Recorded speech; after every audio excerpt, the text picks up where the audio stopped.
오늘 욥기에 등장한 사람 중에 한 사람 엘리바스에 대해서 함께 좀 나누려고 합니다. 앞으로 그 욥기에 기록된 네 사람을 연달아서 우리가 함께 살펴보려고 합니다. 근데 그 중에 첫 번째 사람이 엘리바스입니다. 욥에 대해서 뭐 함께 우리가 좀 나누면 좋은데 욥은 뭐 워낙 잘 알려진 인물이니까 욥은 빼고요. 그 욥의 친구들 네 사람이 있는데 그 중에 첫 번째 사람 엘리바스에 대해서 우리가 좀 교훈을 삼으려고 합니다. 근데 그 엘리바스는 그 욥의 친구 중에 한 사람, 욥을 방문한 친구 중에 한 사람이지만 그가 주장한 것은 망하는 데는 이유가 있는데 범죄한 죄를 범한 때문이다라고 이제 충고한 거죠. 욥에게. 그 엘리바스는 대만 사람입니다. 그리고 욥을 찾아온 세 친구 중에 최연장자로 알려져 있습니다. 욥기 2장 11절에는 뒤에 나오지만 대만 사람 엘리바스, 수아 사람 빌닷, 나아마 사람 소발, 요 세 사람을 언급을 하고 있는데 이 중에서 가장 나이가 많은 사람으로 생각을 합니다. 이 엘리바스의 의미는 하나님은 나의 힘이다 라는 뜻입니다. 하나님은 나의 능력이 되신다 라는 의미를 갖고 있습니다. 그러니까 이 엘리바스도 믿음 안에서 살려고 애쓴 사람, 또 믿음으로 살아가는 사람이라고 할 수 있겠죠. 그 대만은 과연 어딘가? 대만 사람 엘리바스인데 그 대만 출신이라는 거죠. 근데 그 대만이 어디에 있나 하면은 에돔의 또 다른 이름으로 불린다. 우리가 모압, 뭐 에돔, 뭐 이런 지명에 대해서 들어봤고 또 지도도 여러 번 본 적이 있는데 바로 이곳입니다. 그래서 붉은 지역이 영어로 이제 에돔이라고 쓰여져 있고요. 그 에돔이라고 쓰여진 왼쪽에 보면은 이제 대만이라고 영어로 쓰여져 있고 한글로 조그맣게 쓰여져 있습니다. 빨간 글씨로 에돔이라고 쓰여져 있고요. 그 위에 영어로 대만, 우리 발음을 그렇게 한 거죠. 뭐 대만이라고 읽을 수도 있고 뭐 또 다르게 읽을 수도 있지만 어쨌든 우리 성경에서는 대만으로 발음했습니다. 그리고 그 옆에 이제 에돔이라고 있고 그리고 그 빨간 거 위에 보면 이제 파란 물이 있잖아요. 사해 우리가 너무 잘 알고 있죠. 네. 그리고 사해 끝에 이제 모압이 있고 그렇죠. 네. 그다음에 사해에서 거의 위에 끝에 좌측편에 예루살렘이라고 있습니다. 그리고 그 사해 우측편 뭐 2시 방향쯤 보면 암몬이 있습니다. 그리고 이제 좌측 푸른 바다는 지중해를 뜻한다고 그랬습니다. 어쨌든 대만은 바로 저 정도에 있었을 것이다. 그러니까 우리가 저 지도를 보면서 생각할 건 뭐냐면 예루살렘 저 정도에 있구나. 그리고 대만이라는 곳은 예루살렘에서 뭐 한 5시 반 방향 남동쪽에 있다. 뭐 그런 정도로 그냥 이해하면 될 것 같습니다. 시대는 언제냐? 뭐 학자마다 좀 달라요. 여러분 지난 주일 2부 3부 예배 시에 우리 설교자 김신 목사님이 욥에 대해서 말씀을 나눌 때 그 욥의 그 시대가 언제냐? 그걸 모두에 그 전했죠. 저도 그 서울에 가긴 했어도 다 봅니다, 여러분 다 그거 뭐 제가 뭐 안 보는 것도 아니고요. 네. 근데 학자들 중에는 아브라함 시대로 평가하는 학자들이 있다는 거죠. 근데 그 이유가 있습니다. 이유가 있는 게 뭐냐면 그 이제 그 아까 세 친구 중에 마지막이 수아 사람인데요. 근데 그 수아라는 이름 자체가 그 아브라함이 후척을 얻게 되고 구두란데 그리고 거기서 나온 자식들인데 아들들인데 그 중에 하나가 수아라는 거예요. 근데 언급한 것처럼 수아 사람 소발 그 수아. 네. 그래서 아마 그 이 욥기의 시대가 아브라함 시대일 가능성이 많다. 이제 학자들 중에 이렇게 생각한다는 거예요. 시대가. 이제 그러니까 그러면 여러분 잘 생각해 보시면 우리가 욥기가 창세기, 출애굽기, 레위기 쭉 가서요. 18번째 그 순서에 있는데 이게 이제 시대 순으로 배열된 게 아니다라고 생각을 여러분들이 좀 하실 필요가 있어요. 물론 창세기는 그렇지만은 이 만약 아브라함 시대라면은 창세기 바로 다음에 욥기가 들어가야 된다는 거죠. 뭐 정확하게 알 수는 없지만 그냥 이 안에 있는 내용들을 살펴볼 때에 욥기는 어쨌든 앞에 있을 가능성이 있다라고 이제 생각을 한다는 거예요. 근데 우리가 알고 있지만 욥이 시험을 당합니다.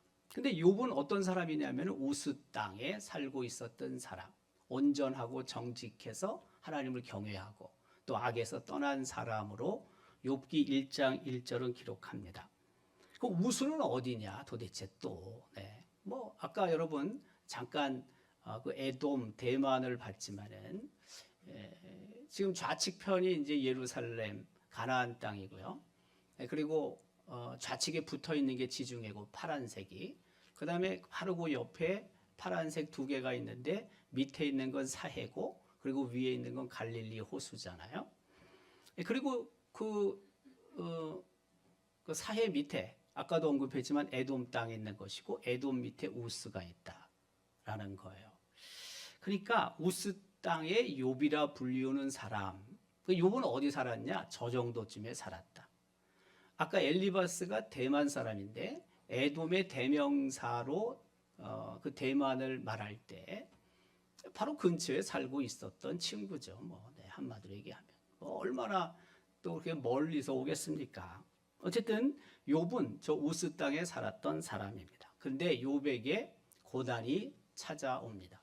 우리가 알고 있지만 사탄이 하나님 앞에 서게 되고 하나님께서 묻습니다. 어디 다녀오냐? 물었을 때 사탄이 세상을 돌아보고 왔습니다. 라고 답할 때 하나님께서 말씀하시잖아요. 너 욥 봤니? 그랬더니 이 사탄이 봤다고 얘기를 하죠. 하나님께서는 그의 성실, 그의 믿음, 그의 경건함 칭찬하시잖아요. 그랬더니 이 사탄이 말하지 않습니까? 아이 그렇게 하나님께서 뭐 모든 것들 다 주셨는데 뭐 풍요롭게 누리는데 하나님을만 섬기는 것이 당연하지 않습니까? 이렇게 사탄이 말하지 않습니까? 하나님께서 말씀을 하시는 거죠. 그때 네가 한번 시험해도 좋다. 뭐 그 소유물들은 건드려도 좋다. 하지만 욥의 몸만은 건들지 마라. 하나님께서 허락하셨잖아요. 그래서 욥의 고난이 찾아오는 거죠. 이 사탄 이놈이 욥에게 이제 고난을 주기 시작하는 거 아닙니까? 첫 번째는 욥기 1장 14절 15절의 내용인데 사환이 욥에게 와서 이르되 소는 밭을 갈고 나귀는 그 곁에서 풀을 먹는데 스바 사람이 갑자기 이르러 그것들을 빼앗고 칼로 종들을 죽였습니다. 라고 말하고 있죠. 스바라는 곳은 아라비아 남부 쪽으로 보통 보기도 합니다. 서남 아라비아라고 생각을 하죠. 그러니까 좀 밑에 있는 데서 올라와서 해를 끼친 거죠. 두 번째는 하나님의 불이 하늘에서 떨어져서 양과 종들이 불타 죽게 됩니다. 세 번째는 갈대아 사람, 그렇죠? 네. 무리를 지어서 갑자기 낙타에게 달려들었다. 그것을 빼앗았다. 칼로 종들을 죽였다. 이게 갑자기 찾아오는 겁니다. 네 번째 시험은 우리가 알고 있지만은 칠남 삼녀가 함께 식사하다가 그렇죠? 큰 바람이 와서 무너지고 다 죽게 되는 고난을 당하게 됩니다. 또 하나는 욥기 2장 7절 8절의 내용인데 욥의 몸에 종기가 나는 거죠. 근데 그게 아주 심했지 않습니까? 그리고 그 종기가 나서 너무 간지러우니까, 그쵸? 네. 그 질그릇 조각을 가져다가 긁을 때 그 와이프가 와서 하나님을 욕하고 죽으라고 저주합니다. 이런 고난이 갑자기 찾아오게 된 거죠. 그때 욥이 이런 반응을 합니다. 욥기 1장 20절, 21절, 22절인데 이것도 우리가 너무나 잘 알고 있는 하나님의 말씀입니다. 함께 한번 읽어보겠습니다. 욥이 일어나 겉옷을 찢고 머리털을 밀고 땅에 엎드려 예배하노. 이르되 내가 여호와시오니 여호와의 이름이 찬송을 받으실지니이다 하고 이 모든 일에 욥이 범죄하지 아니하고 하나님을 향하여 원망하지 아니하니라. 아멘. 제가 이제 한 면에다가 다 집어넣기 위해 가지고 좀 생략한 게 있습니다. 21절에 우리가 알고 있듯이 이르되 내가 모태에서 알몸으로 나왔사온즉 또한 알몸이 그리로 돌아가올지라. 주신이도 여호와시오. 그렇게 나오는 거거든요.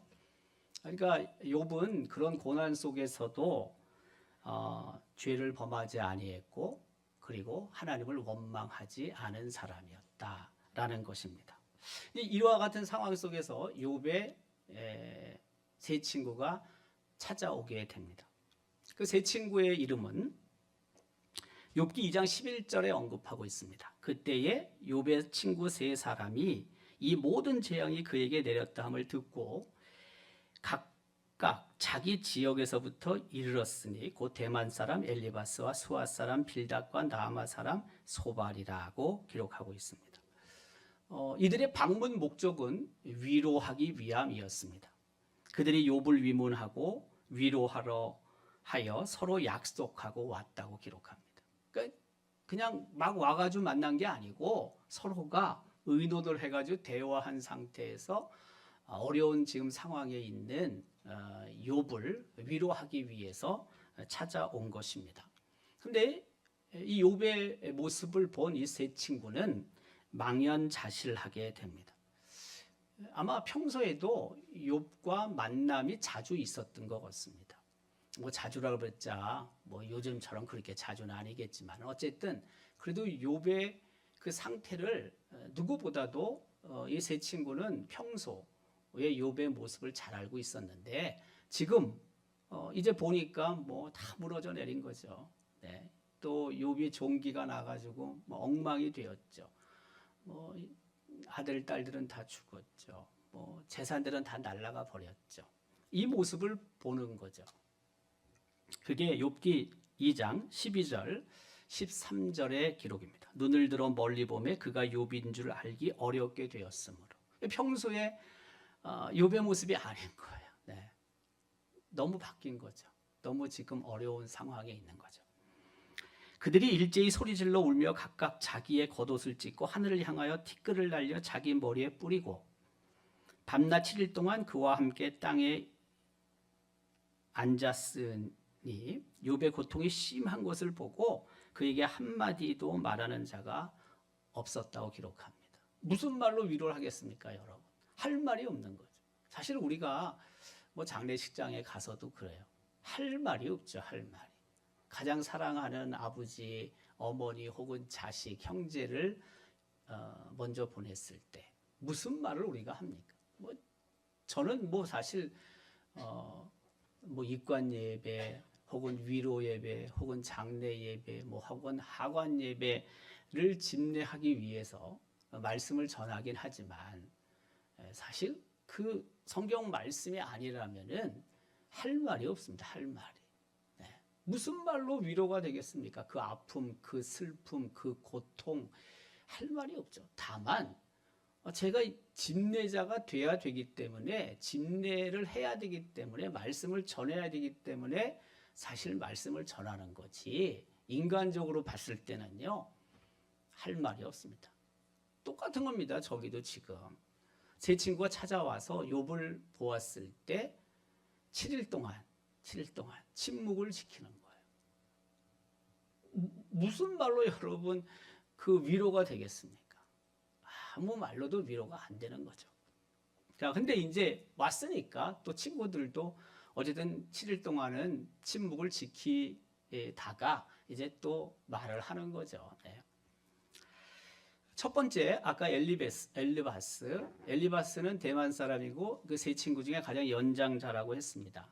이 엘리바스가 이제 세 차례에 걸쳐서 변론을 합니다. 세 차례에 걸쳐서 욥에게 하는 말이 있다고요. 근데 첫 번째 그 변론에는 인과응보적 해석을 가지고 엘리바스가 욥에게 말을 합니다.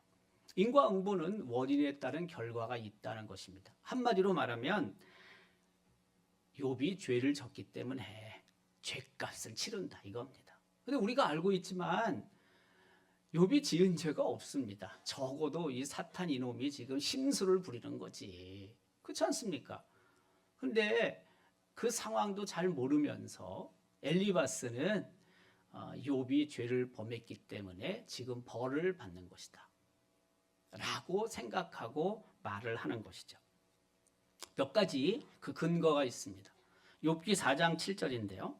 생각하여 보라. 죄 없이 망한 자가 누구인가? 정직한 자의 끊어짐이 어디 있는가? 이건 일반론이죠. 네. 그렇잖아요. 일반적으로는 그런 거예요. 일반적으로 봤을 때는 죄 없으면 고난을 당하지 않는 거예요. 그 일반론만 있는 건 아니거든요. 특별한 상황들도 있거든요, 분명히. 그렇기 때문에 우리가 함부로 말하는 것을 정말 조심해야 한다는 것입니다. 또 얘기를 합니다. 4장 17절에 사람이 어찌 하나님보다 의롭겠느냐? 사람이 어찌 그 창조하신 이보다 깨끗하겠느냐?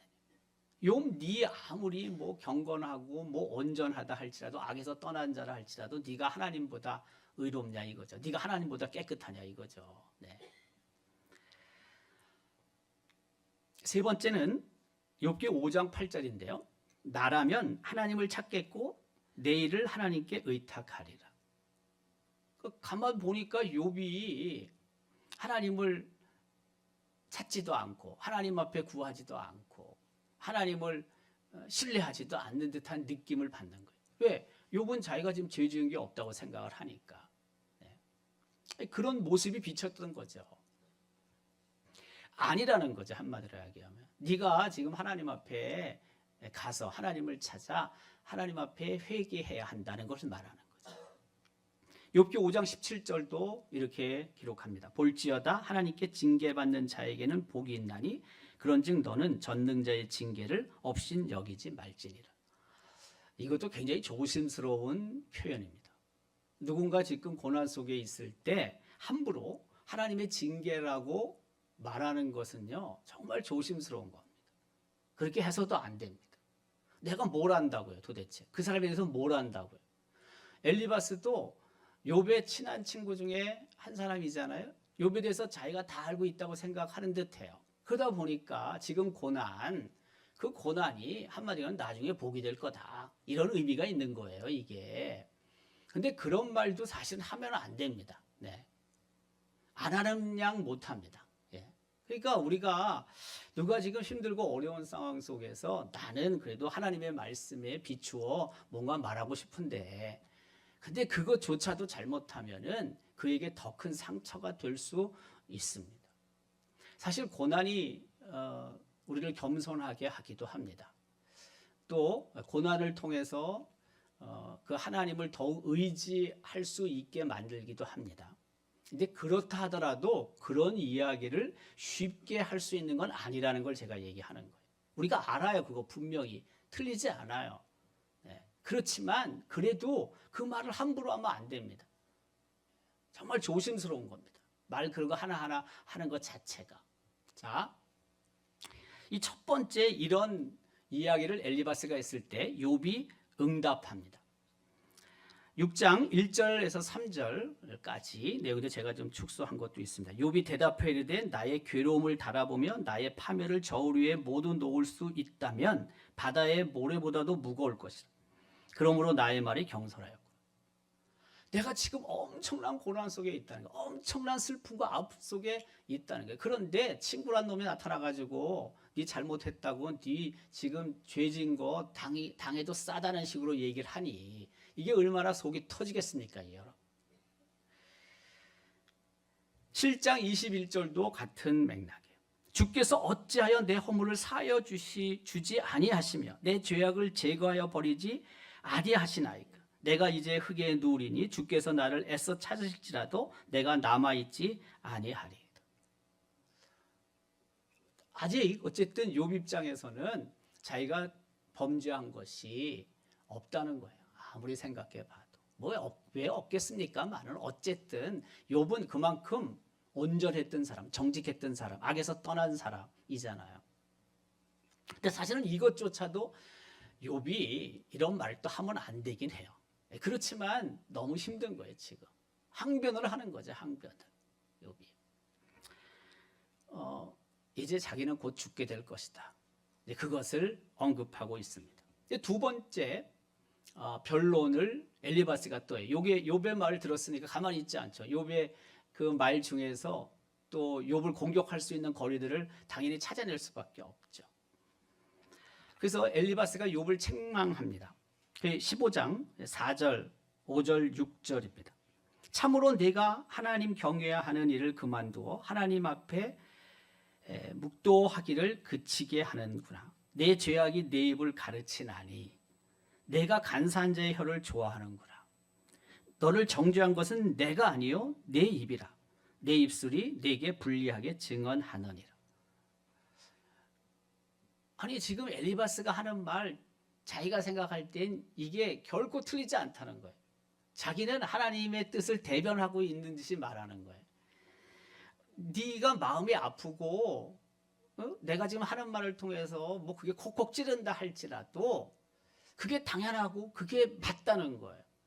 네가 생각하는 대로 말하는 거, 간사한 자의 그 말, 그걸 좋아하지 말라는 거예요. 지금 내가 하는 게 양약과 같다고 얘기를 하는 거예요. 책망하는 거죠, 엘리바스가. 그 욥기 15장 32절 33절도 그래요. 그의 날이 이기 전에 그 일이 이루어질 것인즉 그의 가지가 푸르지 못하리니 포도 열매가 있기 전에 떨어짐 같고 감람꽃이 곧 떨어짐 같으리라. 네. 희망이 별로 없는 거죠. 지금 상황이 그런 상황이라는 거예요. 험한 꼴을 볼 수밖에 없다는 거예요.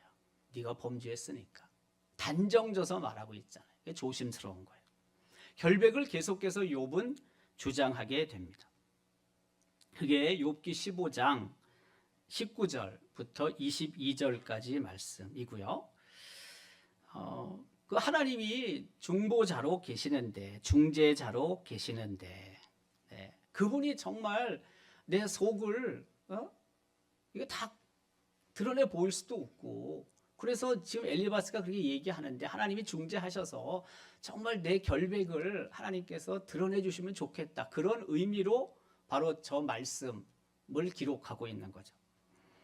욥기 15장, 17장, 15절, 16절도 같은 개념입니다. 나의 희망이 어디 있느냐? 나의 희망을 누가 보겠느냐? 우리가 흙 속에서 쉴 때는 희망이 스올의 문으로 내려갈 뿐이니라. 절망 가운데 지금 있는 겁니다. 욥이. 이제 세 번째 반론을 엘리바스가 또 합니다. 그것은 하나님과의 화목을 강조하는 것입니다. 욥기 22장 21절 22절입니다. 너는 하나님과 화목하고 평안하라. 다른 게 아닙니다. 죄 용서를 구하라는 것입니다. 그래야지 하나님과 화목해질 수 있다는 거죠. 그래야지만 지금 네 마음이 막 그렇게 불안하고 어떤 면에서는 막 한이 맺혀 있고 그런 것 같은데 거기로부터 벗어날 수 있다는 거예요. 하나님이 주시는 평강을 경험할 수 있다는 것이죠. 욥이 다시 변론합니다. 확신을 갖는 거죠. 욥기 23장 6절 7절을 기록합니다. 그가 큰 권능을 가지시고 나와 더불어 다투시겠느냐? 아니로다. 도리어 내 말을 들으시리라. 거기서는 정직한 자가 그와 변론할 수 있은즉 내가 심판자에게서 영원히 벗어나리라. 24장 23절도 마찬가지예요. 하나님은 그에게 평안을 주시며 지탱해 주시나 그들의 길을 살피시도다. 이제 그러면서도 욥은 계속해서 하나님을 신뢰합니다. 하나님을 신뢰하고 결국에 하나님께서 문제를 해결해 주실 거라는 확신이 있습니다. 결국 욥이 이러한 그 입장을 보였을 때 욥에게 하나님이 나타나십니다. 폭풍 중에서도 하나님이 나타나셔서 말씀하십니다. 욥기 38장 1절부터 3절까지죠. 그때 여호와께서 폭풍우 가운데서 욥에게 말씀하여 이르시되 무지한 말로 생각을 어둡게 하는 자가 누구냐? 너는 대장부처럼 허리를 묶고 내가 내게 묻는 것을 대답할지니라. 나타나시지 않았던 하나님께서 변론과 대답만 있었는데 그 상처가 더 커가고 있었는데 그때 하나님께서 나타나십니다. 그러면서 무지한 말로 생각을 어둡게 하는 친구들이 누구냐라고 묻습니다. 하나님을 굳게 신뢰하고 붙잡을 것을 하나님이 요구하십니다. 욥이 고백합니다. 보소서 나는 비천하오니 무엇이라 주께 대답하리이까. 손으로 내 입을 가릴 뿐이로소이다. 지금까지 말을 많이 했잖아요. 자기 나름대로 변론을 했잖아요. 욥도. 근데 폭풍우 가운데 하나님이 나타나셨을 때 욥은 입을 더 이상 벌리지 않습니다. 하나님을 더욱 신뢰하고 하나님께서 자신을 누구보다 잘 알고 계신다는 마음을 가지고 저렇게 고백할 수 있는 거죠. 말할 필요가 없는 거예요. 그저 그냥 하나님이라만 찾아도 하나님께서는 그 긍휼을 우리에게 베풀어 주시는 분이잖아요. 그 초기 교회의 중요한 기도 중에 하나가 예수님 호흡기도라는 게 있어요. 예수님 호흡기도. 그러니까 많은 말을 하지 않아요. 그냥 예수님 저를 불쌍히 여겨 주십시오. 다른 거 안 해요. 예수님 제게 긍휼을 베풀어 주십시오. 이것만 하는 거예요. 그냥. 네. 그래도 하나님께서는 전지하신 분이니까 우리를 다 아시잖아요. 내가 속속들이 이런 거 저런 거를 다 하나님께 고백하지 않아도 불쌍히 보아주십시오. 긍휼을 베풀어 주십시오. 은혜를 주십시오란 그 단 한 문장만 가지고도 하나님이 응답하실 수 있다라는 거죠. 그래서 그 예수의 호흡 기도가 초창기 교회에는요 굉장히 중요한 영성 기도 중에 하나였거든요. 저는 저 욥이 이제 입을 닫는데요.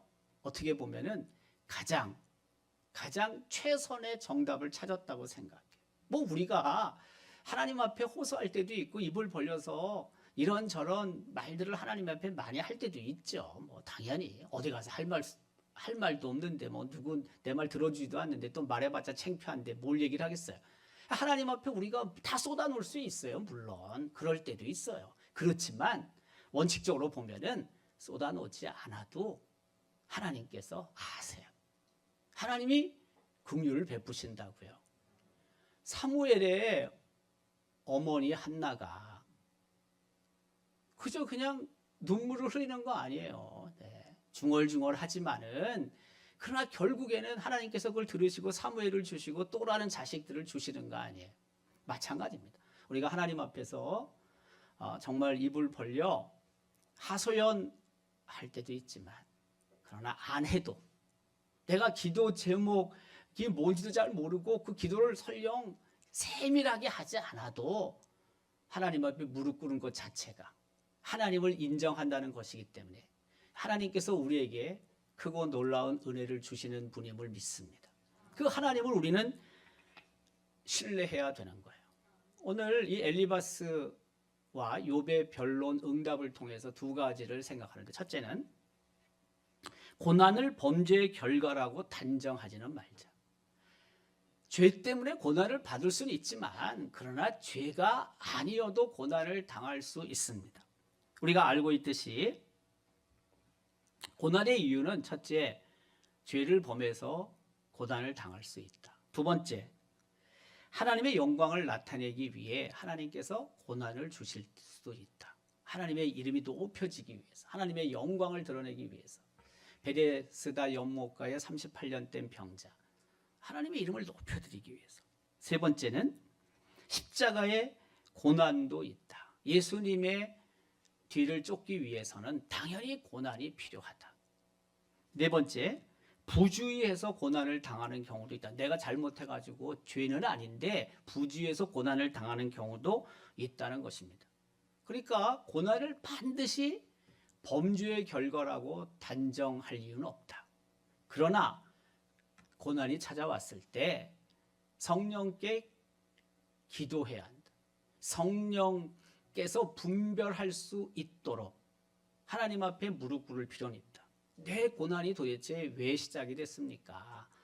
그것을 하나님 앞에 묻고 뭐 어떤 경우는 하나님이 다 말하실 때도 있겠죠. 물론. 그렇지만 어쨌든 성령의 분별력을 통해서 그 고난의 이유를 우리가 찾으려고 할 이유는 있어요. 하나님 앞에 기도할 필요는 있다는 거예요.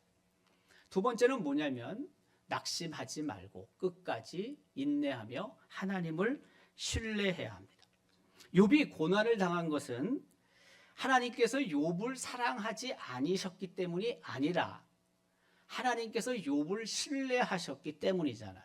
결코 욥이 뭐 배신한다든지 뭐 배교한다든지 그럴 생각을 하나님은 결코 갖지 않으셨거든요. 끝까지 욥은 당신을 신뢰하고 당신 편에 설 것을 믿고 있었거든요.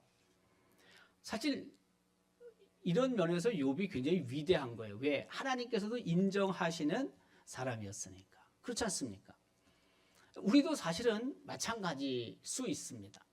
우리도 고난이 찾아왔을 때 하나님이 나를 사랑하시지 않는다, 하나님이 나를 버리셨다라고 생각하지 말고 하나님이 나를 신뢰하시기 때문에 일종의 테스트를 하실 수도 있다라는 마음을 가지고 낙심하지 말고 끝까지 인내하여 하나님의 뜻을 이루어 드리는 그런 삶이 우리에게 정말 필요한 거죠.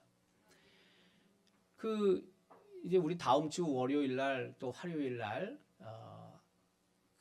마산, 함안, 밀양 이 지역에 그 순교자들의 신앙들을 좀 보러 출발을 해요.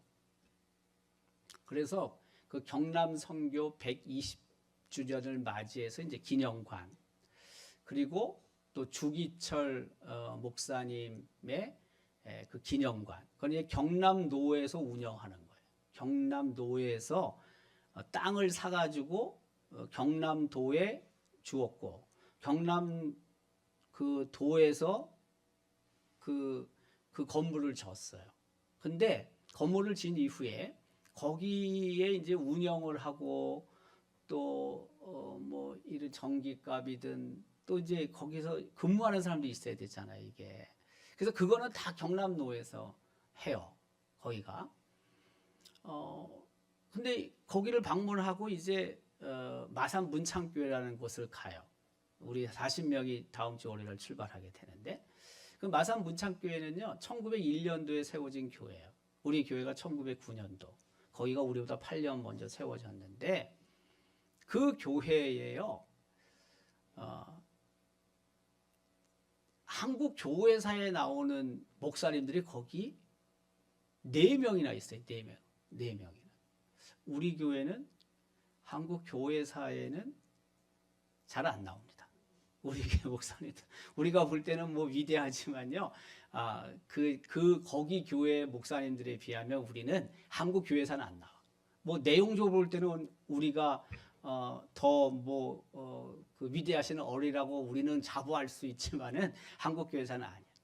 거기 그 그러니까 첫 번째 담임 목사님은 선교사고 3대 담임 목사님이 한석진이라는 분인데, 한석진 목사님은 평양신학교 1회 졸업생 7명 중에 1명이에요. 한석진. 7인 중에 1명이라고요. 그리고 우리 총회에 그분이 6회 총회장을 했어요. 굉장히 앞선교회입니다, 여러분. 지금은 좀 그렇지만요. 굉장히 앞선 교회. 그리고 그 교회의 담임으로 또 온 분 중에 한 분이 누구냐면 함태영. 함태영 누군지 아시죠? 이승만 대통령 당시 부통령이었습니다. 그분이.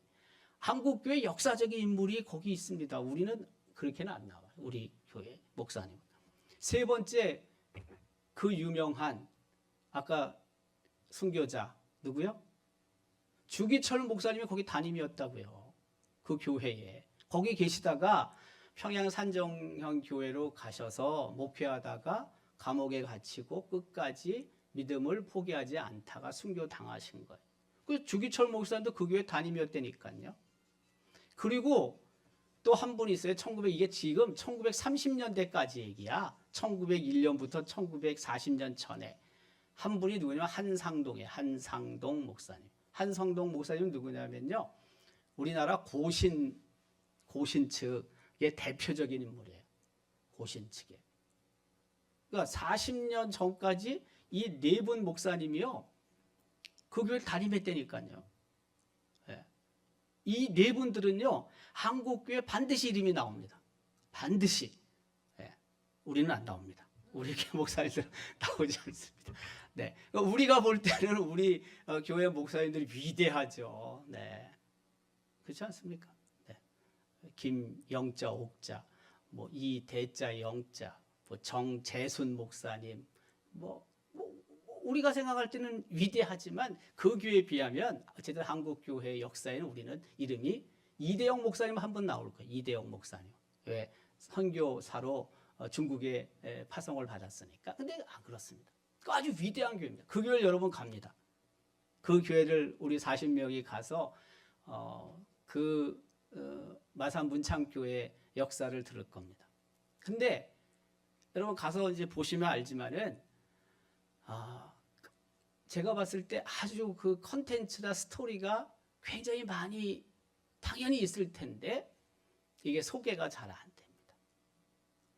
예, 소개가 잘 안 돼. 그 컨텐츠를 이게 스토리로 만들어진 것들이 없습니다. 예, 그러니까 사실은 가면은 더 도전을 받고 더 우리가 감동이 될 만한 내용들이 거기 막 수없이 있는데 솔직히 근데 너무 안타까워. 어쨌든 거기 갔다가 우리 손양원 목사님 또 생가 기념관도 들렸다가 이제 밀양으로 넘어가서 밀양의 그 순교자들 혹은 또 신사참배 반대했던 교회들을 다녀오게 돼요. 그래서 요번에 주제가 뭐냐면은 우리가 순교자의 신앙을 따른다. 순교자의 신앙을 따른다. 한번 40명이 출발하게 되는데 저는 생각에 정말 끝까지 인내하고 세상을 떠나셨지만 우리 믿음의 선배들이 하나님 나라 가셨지만 그러나 끝까지 어쨌든 인내했던 분들을 이제 만나게 되는 거죠.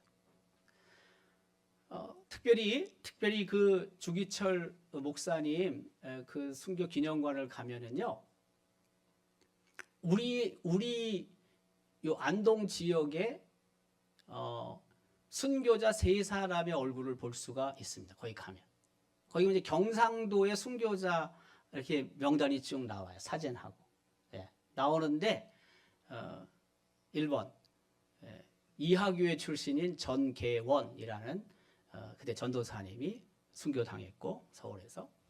2번, 그보다 앞에 있는 분이 누구냐면은 조춘백이라는 분인데 3.1 만세운동 당시 우리 교회에 나오셨고 그 고문으로 인해서 후유증으로 돌아가세요. 이 어른이 조춘백. 이분은 장영부 장로님 외삼촌이에요. 이건 공식적으로 등록된 순교자를 얘기하는 겁니다. 우리가 그냥 순교자로 인정하는 게 아니라 한국교회가 인정하는 순교자예요. 조춘백, 전계원, 그리고 이제 한 분 화목교회 청송에 있는 화목교회 엄주선 강도사라고 6.25 당시에 공산군에 의해서 죽게 됐죠. 이분이. 이 3사람의 얼굴이 거기 있습니다. 그러니까 여러분 주기철 그 순교 기념관에 가셔서 반드시 그 얼굴을 찾아봐야 돼. 다른 사람은 우리랑 관계도 없어요. 솔직히 이 3사람이 우리에게 관계 있는 거지. 그래서 그 얼굴을 찾아보라고요. 전계원, 그리고 누구요? 엄주선, 그리고 또 누구예요? 조춘백. 그렇게 찾아보란 말이에요. 그 의미가 있는 거죠. 거기서는요, 알려주지도 않습니다. 그거 안동하고 뭔 관계겠어, 그 동네가. 우리니까 그걸 얘기를 하는 거지. 끝까지 그분들 낙심하지 않고 인내하며 예수님을 바라보고 하늘나라를 바라봤던 분들이에요. 우리도 마찬가지. 우리의 삶의 자리도 늘 이렇게 고난이 있어도 하나님이 나를 신뢰하시기 때문에 믿기 때문에 그래도 또 내게 고난을 주신 거다. 이렇게 생각을 하면서 인내하고 하늘나라를 향하여 믿음의 순례를 날마다 걷는 우리 온 성도들의 삶이 될 수 있기를 주님의 이름으로 기원합니다.